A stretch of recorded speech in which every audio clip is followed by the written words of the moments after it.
Bismillahirrahmanirrahim. Assalamualaikum warahmatullahi wabarakatuh.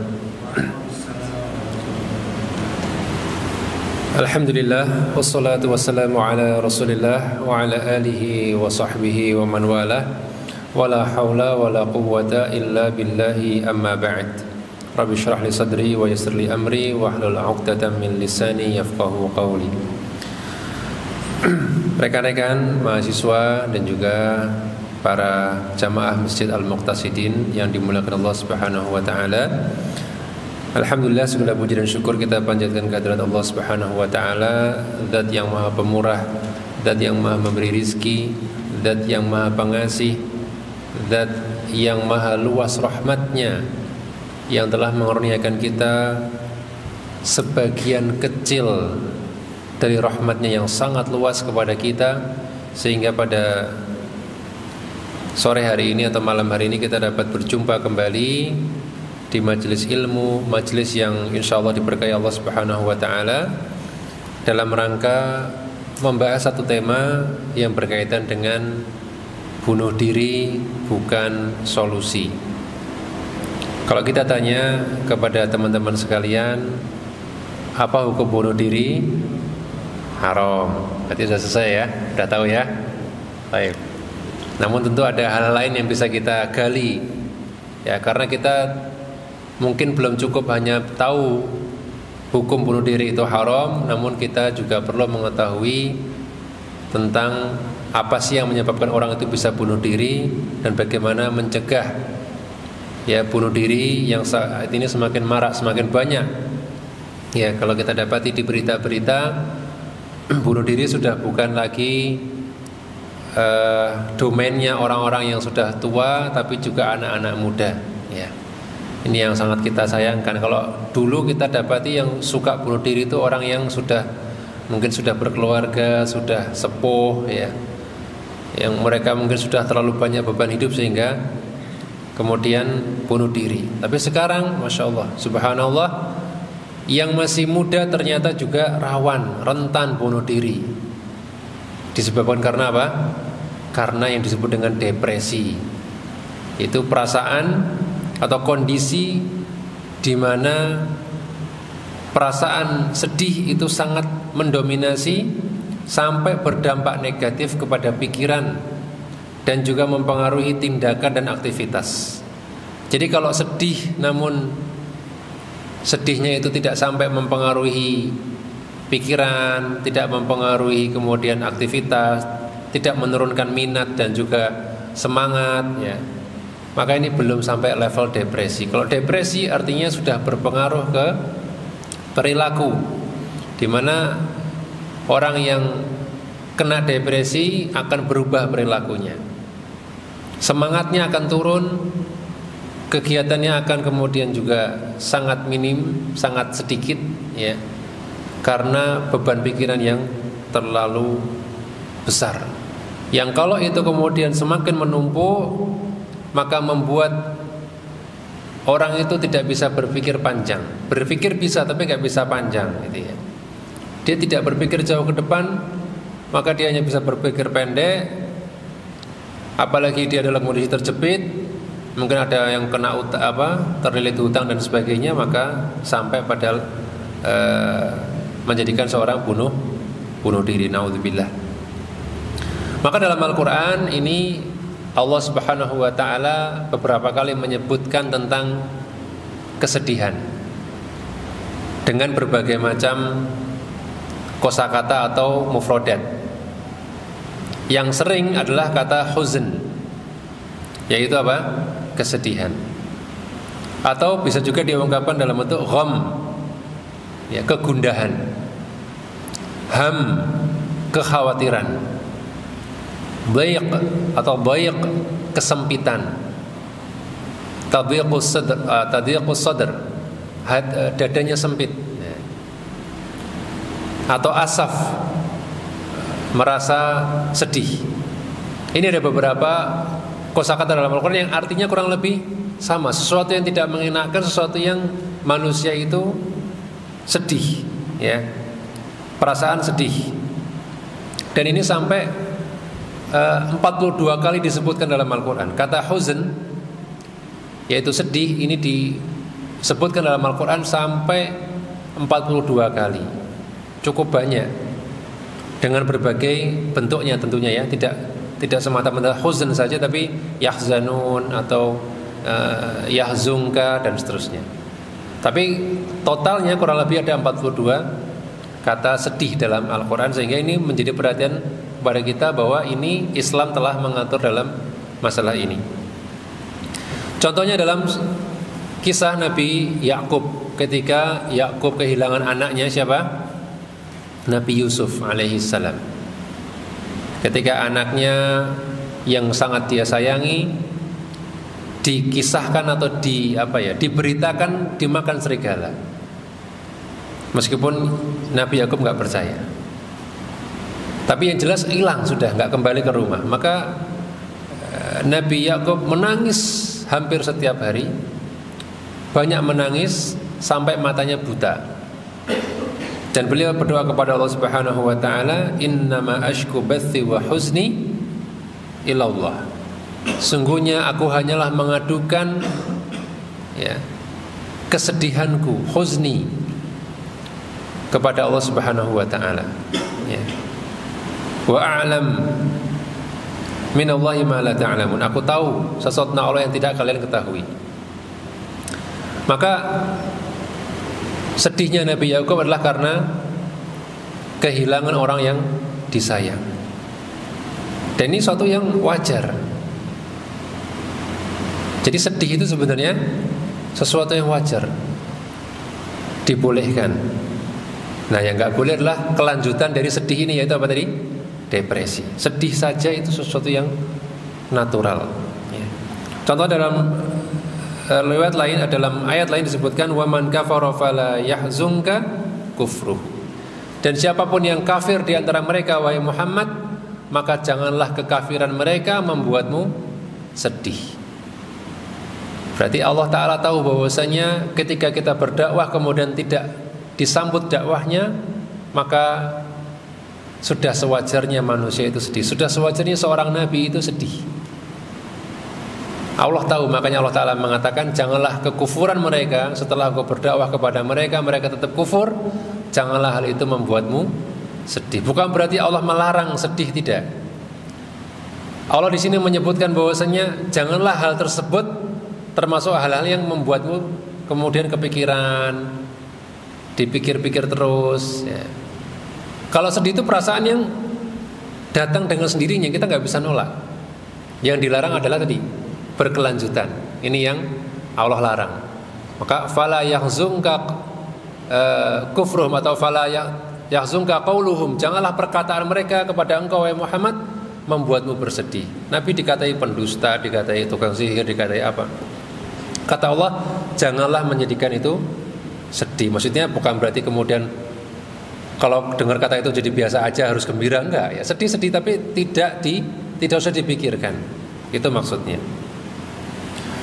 Walaupun nanti kita di surga insya Allah akan tidak mengalami rasa sedih ya. Karena Allah gambarkan penduduk surga dalam Al-Quran ya, inna awliya Allah la khaufun alaihim wa lahum yahzanun. Wali Allah itu mereka tidak ada rasa takut pada diri mereka dan mereka tidak pula bersedih hati. Ya, jadi yang perlu kita luruskan adalah tadi, sedih itu manusiawi, namun yang dilarang adalah berkelanjutan dalam sedih. Itu yang jangan ya. Baik. Kemudian bagaimana supaya sedih itu tidak berlanjut ke depresi? Ini juga kita perlu pelajari. Yang pertama, di antara cara supaya kita tidak mudah terjerumus dalam depresi ketika sedih adalah hendaknya kita banyak-banyak bersyukur kepada Allah Subhanahu wa taala. Ya. Sebagian depresi muncul karena kurangnya rasa syukur kepada Allah dari apa yang sudah dia miliki. Dia merasa apa yang dia miliki ini sangat kurang. Entah itu materi, entah itu berupa kesenangan dunia, ya mungkin dia kayak nggak punya teman, padahal dia punya teman. Cuma dia kayaknya pengen temannya lebih banyak lagi. Dia seolah-olah kayak ngerasa miskin, gak punya harta, padahal dia pasti punya harta. Walaupun mungkin tidak sekaya yang lain. Tapi rasa tidak bersyukur itu kemudian membuatnya semakin merasa miskin, merasa tidak punya apa-apa, tidak punya teman, tidak punya apapun, tidak merasa mendapatkan nikmat dari Allah. Padahal dia sehat. Di mana orang lain ketika itu banyak yang sakit, banyak yang kehilangan anggota badan. Dia merasa kayak yang paling menderita sedunia. Karena apa? Karena nggak bersyukur kepada Allah Subhanahu Wa Taala. Ya, maka Nabi SAW telah mengajarkan kepada kita supaya kita bersyukur. Nabi SAW mengajarkan untuk melihat kepada yang lebih rendah daripada kita. Kata Nabi SAW, "Unzuru ila man asfala minkum." Lihatlah kepada yang lebih rendah dari kalian. Kalau kalian merasa misalnya miskin, maka yang lebih miskin dari kalian banyak. Kalau kalian merasa kok kadang-kadang sakit, yang sakit-sakitan, yang lebih cacat dari kalian lebih banyak. Kalau kalian merasa apa dan ini dan itu, yang lebih rendah dari kalian lebih banyak. Maka Nabi katakan, pandanglah orang yang lebih rendah daripada kalian. Wala tanzuru ila man fawqakum. Jangan lihat yang atas. Kalau kita melihat yang atas, ya menderita kita, nggak enak terus rasanya, ya kan? Lihat orang punya mobil baru, motor baru, HP baru, makannya di tempat yang enak terus, itu yang kita jadikan sebagai patokan, ya nggak akan pernah bahagia hidup kita. Tapi kalau kita gaulnya sama orang-orang yang setara dengan kita atau lebih rendah daripada kita, maka sangat mudah untuk bersyukur dan sangat mudah untuk berbahagia. Sedikit apapun yang kita punya, maka wajib disyukuri. Kenapa? Itu akan membantu kita untuk bisa mensyukuri yang lebih besar lagi. Nabi SAW mengatakan, "Man lam yashkuril qalil lam yashkuril katsir." Siapa yang kalau sedikitnya dia nggak bisa bersyukur, maka apalagi banyak dia nggak akan bisa bersyukur. Dia punya uang 1.000 di kantongnya nggak bersyukur, yang punya uang 100.000 pun dia nggak akan bersyukur. Ini kata Nabi SAW. Punya sedikit syukuri, nanti yang besar akan mudah untuk juga disyukuri. Ya, kalau punya sedikit nggak disyukuri, besar pun tidak akan bisa disyukuri. Ya. Maka tadi kita lihat kepada orang yang lebih rendah. Kenapa? Fahuwa ajdaru alla tazdaru ni'matallahi 'alaikum, supaya engkau tidak meremehkan nikmat Allah yang diberikan kepadamu. Ini sedih itu banyak dari masalah kayak gitu, enggak bersyukur ya. Stres sekarang melihat orang lebih sukses, lebih apa, mungkin antum lulus nanti kemudian ada yang kerjanya lebih besar gajinya. Oh, enggak tahu antum. Semakin besar gaji, cobaannya semakin banyak. Jangan dikira gaji besar tuh segalanya enak, enggak. Kadang kerjanya lebih berat, kadang kerjanya lebih 24 jam, kadang dia mungkin jadi lupa ibadah, kadang banyaknya duit menjadikan dia malah digunakan untuk kemaksiatan dan selain sebagainya. Ya, yang kita lihat ini hanyalah enaknya saja. Tidak pernah melihat kepada kemungkinan-kemungkinan yang lainnya. Ya, maka dengan kita banyak bersyukur dengan apa yang kita punya, paling tidak itu akan mencegah kita untuk stres, ya, mencegah kita untuk depresi, ya. Dan kalau kita nggak bersyukur, bukan cuma kita stres di dunia, tapi kita dapat azab di akhirat. Apa kata Allah? La in syakartum la azidannakum wa la in kafartum inna adzabi lasyadid. Kalau kalian bersyukur, tambah terus nikmatnya. Jaminan dari Allah. Bersyukur dengan uang 1.000, insya Allah 1.000 ini jadi 10.000 jadi 100.000. Ataupun paling tidak itu jadi berkah. Entah gimana caranya. Entah 1.000 tiba-tiba buat beli apa, kenyang. Masya Allah. Itu karena Allah tambahkan nikmat dengan kita bersyukur. Tapi kalau aku miskin banget nih, cuma punya segini ya, ini adalah nanti akan mendapatkan adab dari Allah Subhanahu wa ta'ala. Itu yang pertama ya. Syukurilah apa yang kita punya.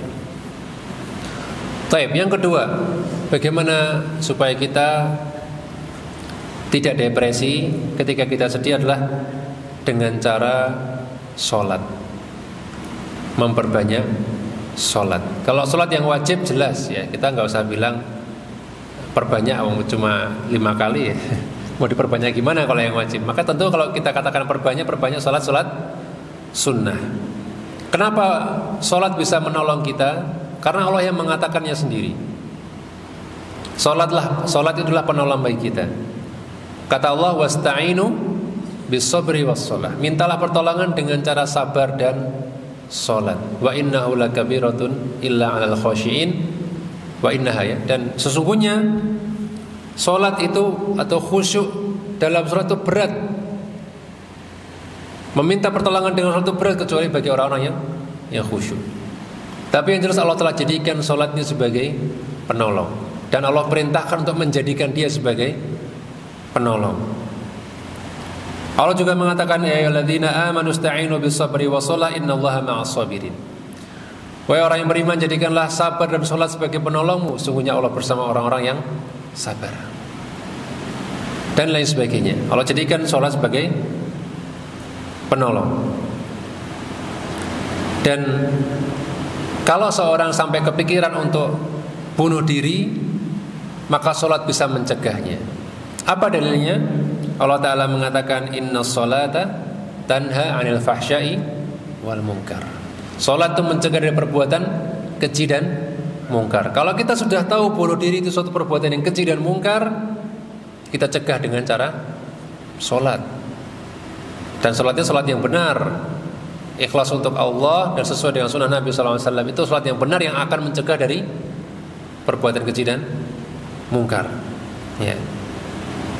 Dan kebiasaan Nabi SAW, ketika beliau punya masalah, apa yang beliau lakukan? Sholat ya. Dalam sebuah riwayat disebutkan, kana Rasulullah SAW idza hazabahu amrun shalla. Nabi SAW ketika ditimpa suatu masalah, maka beliau sholat. Sholat apa? Apapun. Bisa sholat istikharah, bisa sholat taubat, bisa sholat sunnah mutlak. Ketika habis wudhu pengen sholat, udah sholat mutlak.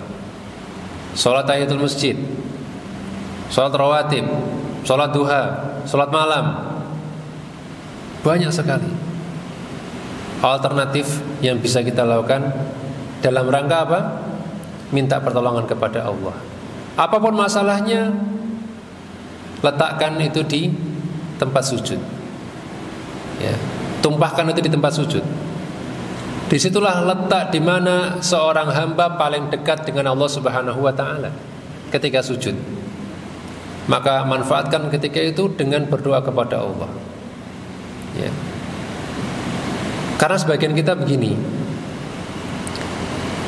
kalau ada masalah yang besar banget baru dia berdoa kepada Allah. Enggak, padahal berdoa itu adalah untuk perkara baik besar maupun kecil. Bahkan kata Aisyah, mintalah kepada Allah walaupun untuk masalah sendal jepit. Tali sendal minta kepada Allah. Artinya kalau hal yang remeh kita diminta untuk minta tolong kepada Allah, maka berarti yang perkara yang besar yang membuat kita sedih, yang membuat kita stres, maka mintanya juga kepada Allah dengan sholat. Dan sebagaimana ungkapan sebagian orang yang saya suka ungkapan ini ya, bahwasanya hidup kita ini sejatinya adalah menunggu waktu sholat. Sejatinya kita itu sebenarnya pengen sholat tapi belum waktunya, sehingga kita isi dengan kegiatan-kegiatan duniawi. Barulah tiba waktu sholat, inilah yang kita nanti-nanti, inilah yang kita sebenarnya tunggu-tunggu ya. Bukan karena kemudian wah ini isoma kita bisa makan, enggak. Betul-betul ini adalah sesuatu yang kita tunggu-tunggu. Nabi SAW suatu ketika pernah mengatakan kepada Bilal, ya Bilal, aqimis sholah, dirikanlah sholat, adzan ya, arihna biha, istirahatkanlah kami, istirahatkanlah jiwa-jiwa kami dengan sholat ya. Maka orang yang mengetahui hakikat sholat, maka dia akan menemukan solusi dalam sholatnya. Dia akan temukan ketenangan di dalamnya, dia akan dimudahkan untuk berpikir jernih, dan dia akan ditolong oleh Allah Subhanahu wa taala, karena Allah telah menjanjikan, telah memerintahkan kita untuk minta pertolongan dengan sholat. Dan tidak mungkin Allah menyuruh sesuatu yang kemudian ternyata di situ tidak ada yang kita cari. Allah menyuruh untuk minta pertolongan dengan sabar dan sholat, berarti di situ ada pertolongan Allah Subhanahu wa taala. Yang kedua. Yang ketiga, di antara cara untuk mencegah depresi adalah dengan banyak-banyak berzikir kepada Allah Subhanahu wa taala. Zikir itu ada dua. Ya, karena makna zikir sendiri juga ada dua. Zikir dalam bahasa Arab bisa berarti mengucapkan, melafazkan itu yazkuru, menyebut, atau mengingat Allah Subhanahu wa taala. Maka zikir bisa zikir berupa zikir lisan, atau zikir selalu mengingat Allah Subhanahu wa taala. Dengan cara apa? Dengan cara usahakan setiap amal kita itu kita niatkan ibadah. Maka dengan itu kita selalu ingat Allah Subhanahu wa taala. Contohnya apa? Antum belajar di sekolah, di kuliahan, di kelas. Kalau antum cuma niatnya dunia aja, wah ini supaya saya nanti bisa jadi seorang ekonom, jadi seorang lawyer, jadi seorang apa ya. Gak ada kepikiran untuk kemudian dia niatkan sebagai ibadah, untuk menjalankan amanah orang tua, untuk mencari pahala dari Allah Subhanahu wa taala. Mana dia ingat Allah ketika itu? Ketika dia pikirannya hanya dunia, bagaimana mungkin dia dalam kondisi berzikir mengingat Allah Subhanahu wa taala? Tapi kalau dia niatkan, saya belajar ini, saya cari pahala. Kenapa kok bisa dapat pahala? Karena niatnya saya diamanai sama orang tua untuk kuliah di sini, saya mau membahagiakan orang tua, menunaikan amanah dari orang tua. Maka itu sudah jadi ibadah. Dan ketika diniatkan ibadah, maka ketika itu kita ingat Allah Subhanahu wa taala. Itu zikir secara ingatan, mengingat Allah. Atau zikir secara lisan. Ya. Membiasakan zikir. Jadi zikir bukan sekedar zikir pada sholat ya. Antum terkejut apa yang antum ucapkan? Subhanallah, Masya Allah, kalau mengagumkan Masya Allah. Kalau sesuatu yang naudzubillah ya naudzubillah atau subhanallah. Kalau untuk sesuatu yang kemudian mengagetkan, astagfirullah, innalillahi wa inna ilaihi raji'un. Itu semua zikir. Antum mendapat sesuatu yang menyenangkan, alhamdulillah. Nemu duit di jalan, alhamdulillah. Dijajak, ditraktir teman, alhamdulillah. Itu semua zikir. Ya. Kalau kita biasakan seperti itu saja, maka sudah luar biasa. Alhamdulillah tamlaul mizan. Ucapan alhamdulillah itu nanti akan memenuhi timbangan pada hari kiamat. Maka perbanyaklah zikir. Kenapa zikir kok bisa mencegah dari depresi? Karena Allah Subhanahu wa taala mengatakan alladzina amanu wa tatma'innu qulubuhum bi dzikrillah. Orang yang beriman, mereka yang tenang hatinya dengan mengingat Allah, dengan berzikir kepada Allah. Ala bi dzikrillah tatma'innul qulub. Ketahuilah dengan zikir kepada Allah, maka hati akan tenang. Kenapa hati akan tenang? Kita tahu bahwasanya Allah bersama kita. Innallaha ma'ana. Kita punya Allah. Ya, kita punya Allah. Allah lah yang akan mengurusi urusan kita. Tapi itu zikir. Yang keempat, cara mencegah depresi adalah menguatkan keimanan kita terhadap takdir Allah Subhanahu wa taala. Rukun iman yang keberapa? Takdir keberapa rukun iman? Pertama, kedua, ketiga, keempat, kelima, keenam. Keenam, Masya Allah. Yang kelima apa? Iman kepada apa? Wah, kalau mahasiswa Universitas Islam Indonesia kok gak tahu rukun iman nih, ngulang aja SMA ya. Ya, rukun iman yang keenam, ya iman kepada takdir. Antuk minabil qadari khairihi wa syarrihi. Engkau beriman kepada takdir Allah yang baik maupun yang buruk. Yang baik buruk ini maksudnya di sisi manusia. Ya. Nah, kenapa ini penting? Karena dengan meyakini ini adalah suatu takdir, maka berarti Allah telah menetapkannya dengan hikmah, dengan bijaksana. Tidak mungkin Allah menetapkan takdir dengan zalim, nggak mungkin. Dan haram bagi seorang muslim berpikiran bahwasanya Allah zalim dalam menetapkan takdir. Allah menetapkan takdir dengan adil, dengan hikmah. Maka setiap yang Allah tetapkan pasti ada hikmahnya, pasti mengandung kebaikan, pasti, tidak mungkin tidak. Ini keyakinan kita dan tidak bisa diubah. Apa yang terjadi sudah tidak bisa diubah. Makanya Nabi SAW mengatakan, kataballahu maqadiral khalaiq qabla an yakhluqa samawati wal ard bi khamsina alfasana. Allah menetapkan takdir seluruh makhluk 50.000 tahun sebelum penciptaan langit dan bumi. Makanya dulu ada cerita yang mungkin pernah saya ceritakan juga, saya lupa apakah di sini atau di tempat lain. Seorang ustadz kehilangan motor setelah selesai sholat. Maka nggak tahu motor atau sendal, saya lupa. Dan jelas kehilangan sesuatu setelah sholat. Apakah dia menyesali? Kok saya sholat di sini? Enggak. Karena dia yakin. Dia mengatakan ini sudah Allah tetapkan 50.000 tahun sebelum langit dan bumi diciptakan. Sudah selesai. Urusannya selesai. Ini enggak kemudian andai saja saya tadi enggak sholat di sini. Perlukah kita mengatakan seperti itu?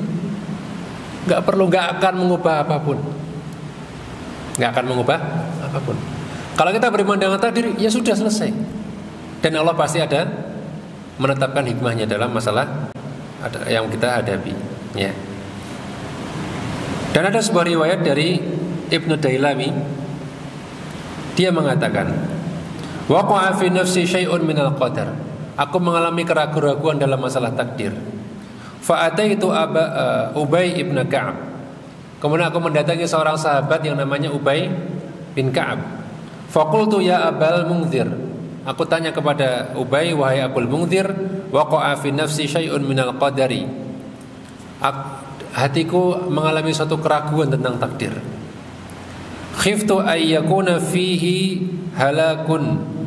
halaku dini aw amri. Aku khawatir rasa keraguanku ini akan menghancurkan agamaku dan juga menghancurkan diriku.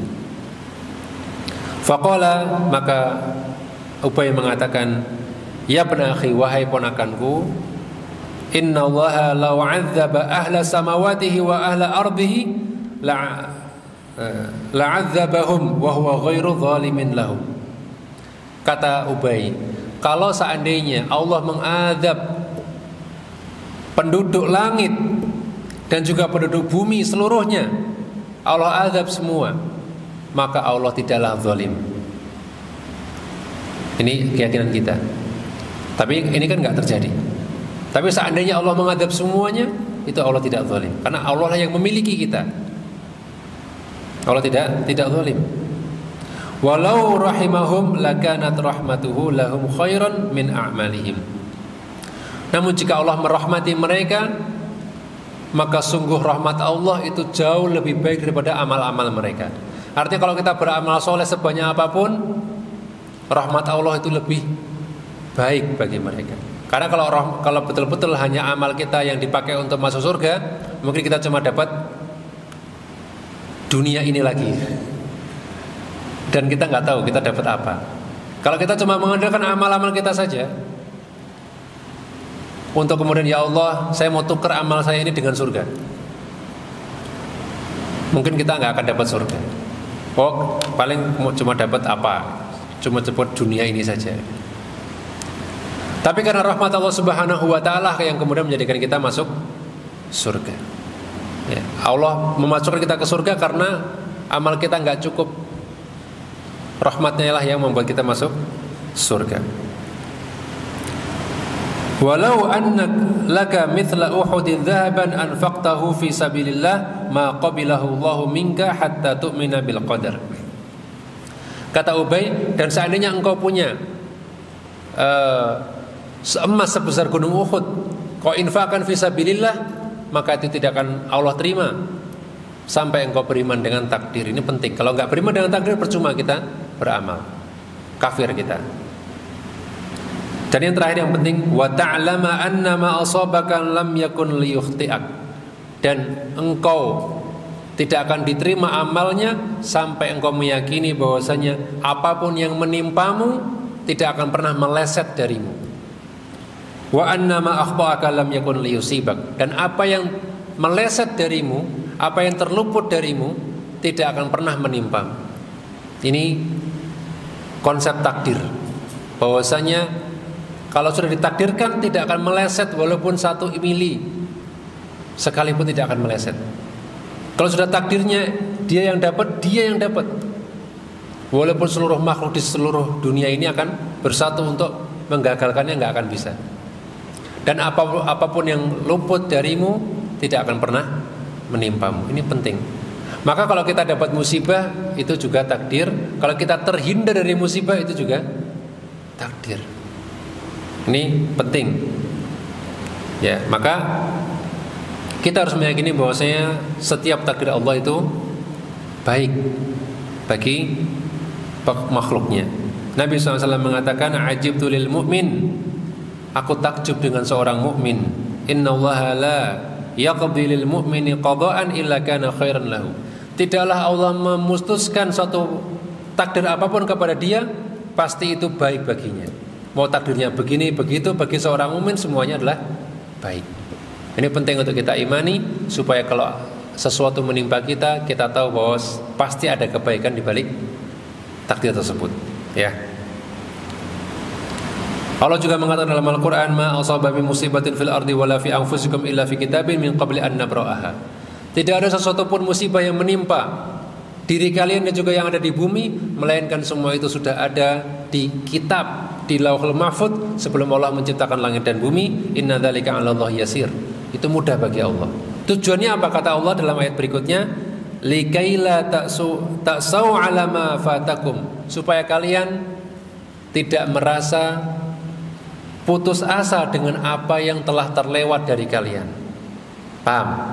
Supaya kita tuh gak nyesel. Kenapa tadi saya gak ke situ? Kenapa saya gak ke sini? Kalau saya tadi datang saya dapat hadiah motor. Kalau tadi saya datang saya dapat hadiah mobil. Kenapa? Karena kita harus yakin bahwasanya tidak sesuatu pun yang menimpa kita di bumi ini melainkan sudah Allah tetapkan. Kalau kita meyakini itu, kita tidak akan menyesal. Supaya tidak menyesal dengan apa yang terlewat darimu, wala tafrahu bima atakum, dan supaya kamu tidak terlalu bergembira dengan apa yang kamu dapatkan. Kamu dapat itu karena takdir Allah, gak usah terlalu sombong dengan apa yang dipunyai. Alhamdulillah dapat banyak nikmat. Tujuan kita meyakini takdir adalah karena semua itu Allah yang menetapkan. Itu tujuan Allah Subhanahu wa taala ya dalam menetapkan takdir manusia. Kemudian yang berikutnya, yang kelima adalah tawakal kepada Allah Subhanahu wa taala. Ya, ini kunci supaya kita terhindar dari depresi. Allah Subhanahu wa taala mengatakan, wa 'alallahi falyatawakkalul mu'minun. Maka hanya kepada Allah orang-orang beriman itu bertawakal, hanya kepada Allah. Bertawakal artinya berserah diri kepada Allah, menyerahkan urusan kita kepada Allah, percaya sama Allah. Itu tawakal. Ya. Dan kenapa kita disuruh percaya sama Allah? Karena Allah yang menjamin. Wa may yatawakkal 'ala Allah fahuwa hasbuh. Siapa yang bertawakal kepada Allah, Allah akan mencukupinya. Percaya enggak antum? Ayat ini percaya enggak? Ayat ini benar enggak? Ayat ini benar enggak? Surat At-Talaq. Wa may yatawakkal 'ala Allah fahuwa hasbuh. Siapa yang bertawakal kepada Allah, Allah akan mencukupinya. Antum percaya enggak? Percaya. Harus percaya. Kalau enggak percaya kafir. Harus percaya. Maka kalau kita menyerahkan urusan kepada Allah, Allah jamin Allah akan mencukupkan urusan. Maka masalah apapun yang antum hadapi, serahkan kepada Allah. Kalau antum sudah berusaha maksimal, udah ya. Antum husnudzon kepada Allah, Allah akan membantu. Allah akan mencukupi urusan antum. Ya.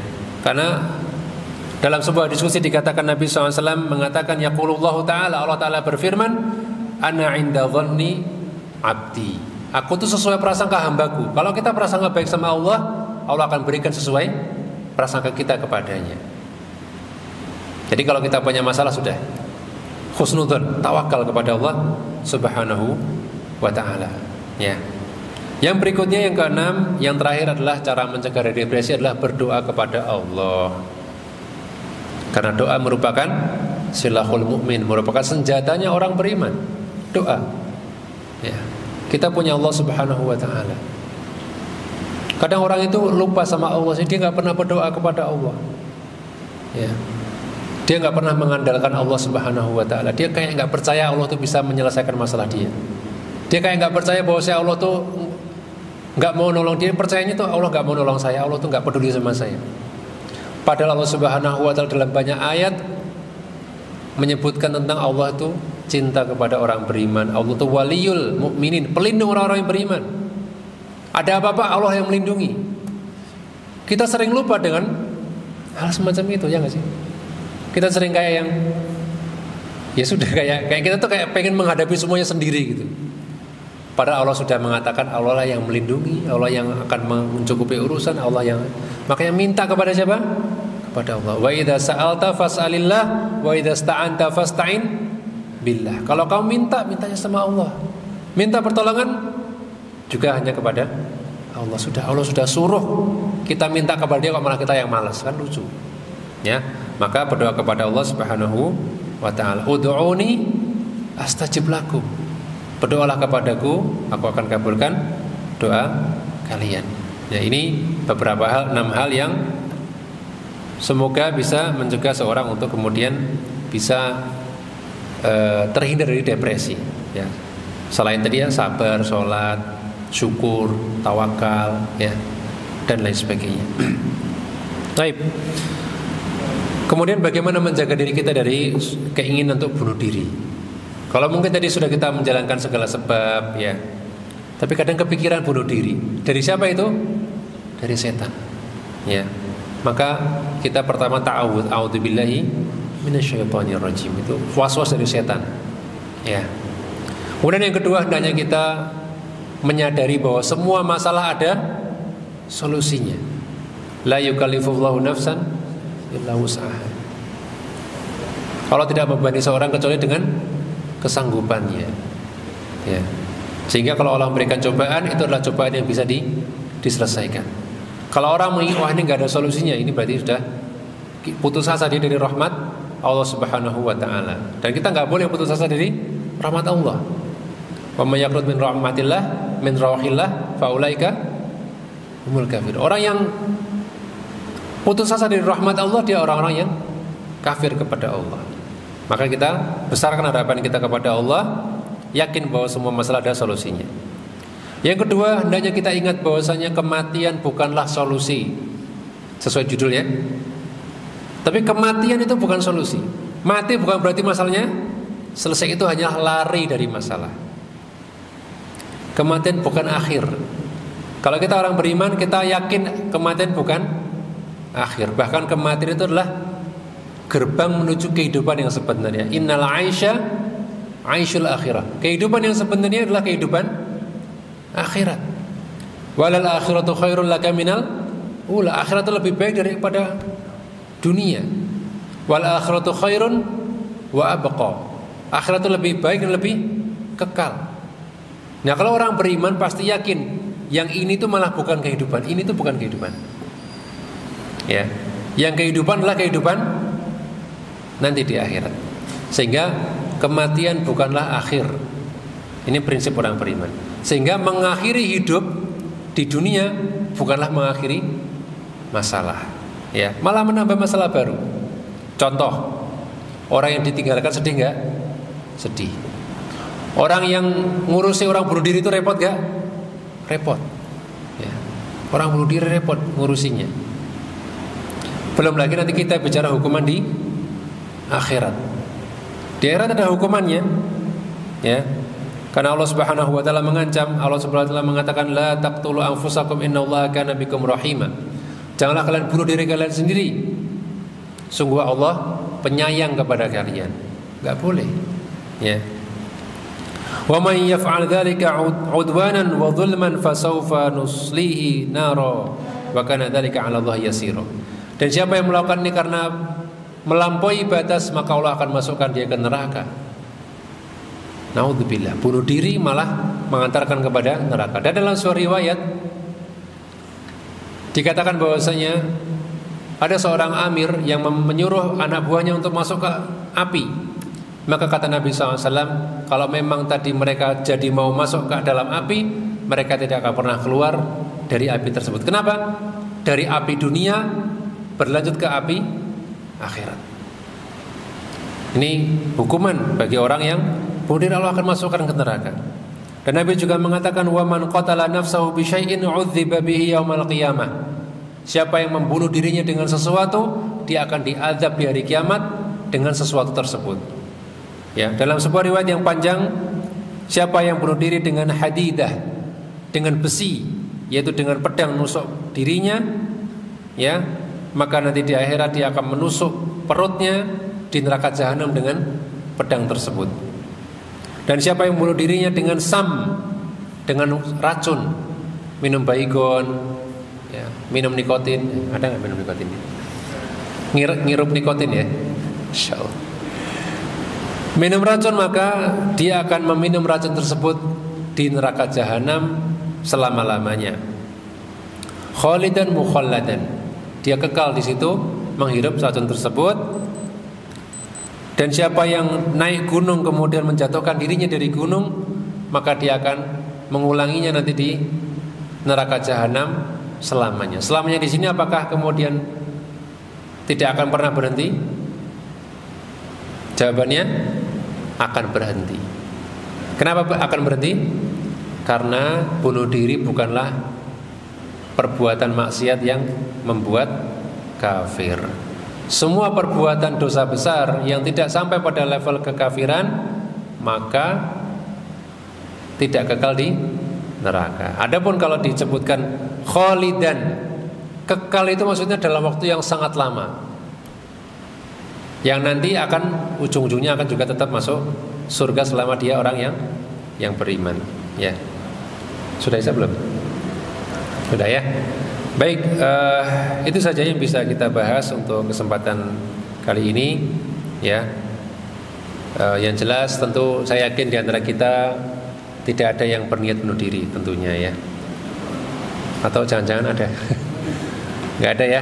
Tapi minimal kita tahu sebelum sampai ke sana, bahkan sebelum sampai depresi, kita sudah bisa mencegah dengan hal yang tadi sudah kita sebutkan. Demikian yang bisa kita bahas, semoga bermanfaat. Mungkin nanti kalau memang ada pertanyaan, kita bisa lanjutkan setelah adzan Isya ya. Wallahu taala alam bissawab. Dia tidak akan menerima atau akan mental.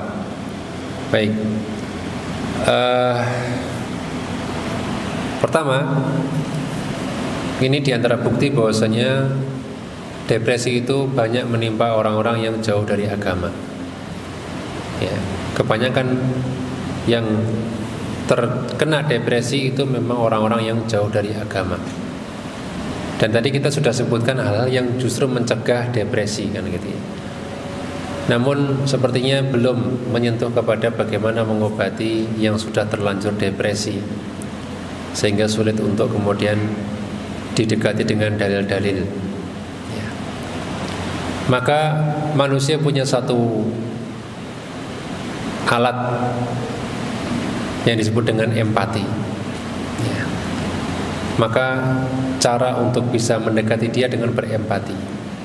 Berempati dengan apa yang dia rasakan, bukan sekedar simpati. Kalau simpati menunjukkan kepedulian, kalau empati lebih dari itu, seolah-olah kita ikut merasakan, memahami apa yang dia rasakan. Kemudian setelah kita menampakkan empati kita kepada dia, ya, baru kita bisa masuk kepada hal-hal yang sifatnya agama yang juga masuk di logika dia. Sebagai contoh, kita bisa masuk di bab takdir. Ya. Kita sampaikan bahwasanya tidak mungkin Allah menetapkan sesuatu kecuali pasti ada hikmahnya, pasti ada kebaikannya. Itu kita tanamkan dulu. Ya. Bahwa nggak mungkin Allah menetapkan sesuatu kecuali ada hikmah. Yang kedua, kita bisa ya. Kemudian Zainab, Abdullah, Al-Qasim, anak-anaknya meninggal semua kecuali Fatimah. Fatimah 6 bulan setelah Nabi wafat. Dan masih banyak lagi penderitaan Nabi Muhammad SAW yang kita kalau kita bandingkan dengan kita belum tentu kita bisa menghadapinya. Maka bisa kita kemudian sampaikan bahwasanya yang lebih menderita banyak, ya, supaya itu bisa meringankan beban dia. Ya, memang menyesuaikan dia orangnya seperti apa ya. Kalau dia nggak suka dibanding-bandingin, dia jangan pakai yang tadi. Kita cukup dengan menyampaikan hikmah tentang takdir dan seterusnya. Ya, semoga Allah Subhanahu wa taala bisa memberikan hidayah kepada teman-teman yang ini. Yang kedua, Assalamualaikum warahmatullahi wabarakatuh. Afwan Ustaz, apabila seorang depresi kemudian bunuh diri, apakah ruhnya langsung diterima di alam barzah atau ruhnya akan gentayangan terlebih dahulu sampai Allah benar-benar mentakdirkan seorang tersebut meninggal? Keyakinan kita sebagai seorang muslim ahlussunnah wal jamaah adalah ruh siapapun itu pasti ke alam barzah. Ruh siapapun yang meninggal itu langsung ke alam barzah, ya. Sebagaimana hadis panjang dari Al-Barra bahwasanya seorang itu ketika dia meninggal, dia didekap atau ditangkap oleh malaikat dengan kain kafan. Ya, kain kafan untuk orang beriman itu lembut dan harum. Untuk orang kafir kasar dan bau. Tapi sama-sama dibawa ke langit. Cuma kalau orang beriman di langit diterima, kemudian diturunkan ke alam barzah.